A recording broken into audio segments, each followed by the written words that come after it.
Sa wakas, nakarating din tayo dito sa Lawag City mga kabayan. Tagal natin inahanap kanina. At nasa Batak pala tayo kanina. Ayan, ito nakita na natin. Itong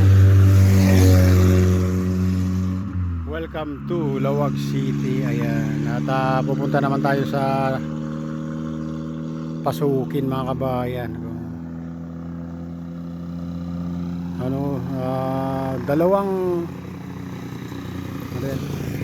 Dalawang gabi,